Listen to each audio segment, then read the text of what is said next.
प्रदेश Congress party के संगठन महासचिव रजनीश किमटा ने कहा कि कांग्रेस का काडर चुनाव के लिए पूरी तरह से तैयार है। उन्होंने कहा कि चारों लोकसभा सीटों और विधानसभा उपचुनाव में कांग्रेस की जीत होगी। रजनीश किमटा ने कहा कि प्रदेश में भाजपा ने धनबल से सरकार गिराने की कोशिश की, लेकिन यह कोशिश नाकाम हो गई। कांग्रेस की सरकार पूरी तरह से स्थिर है और विधानसभा में कांग्रेस के पास 34 विधायक है। उन्होंने कहा कि भाजपा की जनमत को नुकसान पहुंचाने की साजिश नाकाम हुई है और ऐसे में 4 जून को भाजपा को मूंग की खानी पड़ेगी।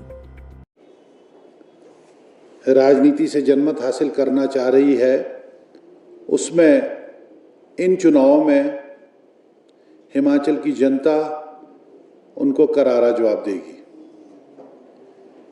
जो भी रिजल्ट आता है, कांग्रेस पार्टी की सरकार स्थिर है और कांग्रेस पार्टी की सरकार के पास मैंडेट है। हमारे पास अभी भी विधानसभा के अंदर 34 सीटें हैं, भाजपा के पास 25 सीटें हैं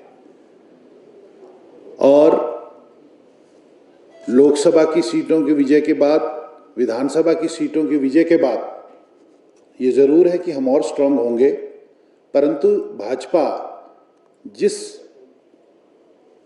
साजिश के तहत, जो उनकी एक सोच थी, जिस सोच के तहत वो हमारी सरकार को अनस्टेबल करना चाहते थे या हमारे को, इस सरकार को जो जनमत 14 महीने पहले हिमाचल प्रदेश में जनता ने दिया, फुल मैंडेट के साथ सरकार बनी, उस जनता के जनमत को नुकसान पहुंचाने की कोशिश करने की जो साजिश रची थी, उसमें उनको 1 जून की पोलिंग के बाद 4 जून को जब आपके सामने नतीजे आएंगे, भाजपा को मुंह की खानी पड़ेगी। कि कंगना रनौत जी, जिनको आपने प्रत्याशी बनाया है, क्या उनके प्रत्याशी बनने से आपके कैडर संतुष्ट है? क्या आपके कैडर में खलबली नहीं मची हुई है? क्या आपका कैडर या आपके नेतागण जो मंडी पार्लियामेंट के अंदर कई वर्षों से काम कर रहे थे, क्या उनकी छाती के ऊपर मूंग नहीं दली गई है? और वो शिक्षा तो हमें देते हैं। कईयों बार आपने ये बात कही, कईयों बार भाजपा ने ये बात कही कि कांग्रेस ये कर रही है, कांग्रेस वो कर रही है, पर हम भी इनसे पूछते हैं, आप अपना जवाब क्यों नहीं देते? क्या कंगना रनौत का नाम भारतीय जनता पार्टी की स्टेट से गया था? यहाँ की लीडरशिप ने उनका नाम को भेजा था, या वो सीधे ही सिलेक्शन से ऊपर से आई हैं? और उसके बाद कंगना जी से भी हम ये क्वेश्चन करते हैं कि ठीक है, हम उनकी इज्जत करते हैं, हमारे प्रदेश की बेटी है, कि उन्होंने हमारे पीडब्ल्यूडी मिनिस्टर विक्रमादित्य जी के ऊपर भी एक टिप्पणी की कि वो मंडी पार्लियामेंट के नहीं है, वो मंडी के नहीं है।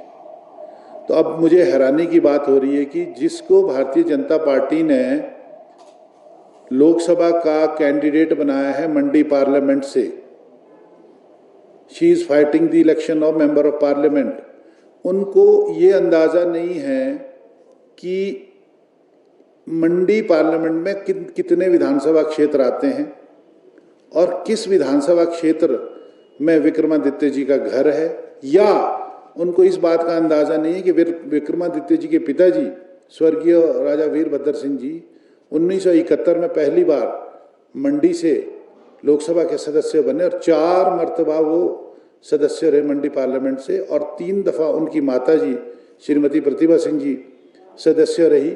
जब वो जीते हैं तो वो कहाँ से जीते हैं? मंडी पार्लियामेंट से जीते हैं, और रामपुर का जो क्षेत्र है वो मंडी पार्लियामेंट का हिस्सा है और ये रामपुर के स्थायी निवासी है।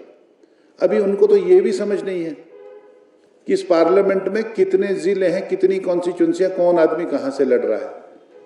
तो मैं ये चाहूँगा कि भाजपा वाले उनकी जो नॉलेज है, राजनीतिक नॉलेज, उसको बढ़ाए और उनको समझाएं।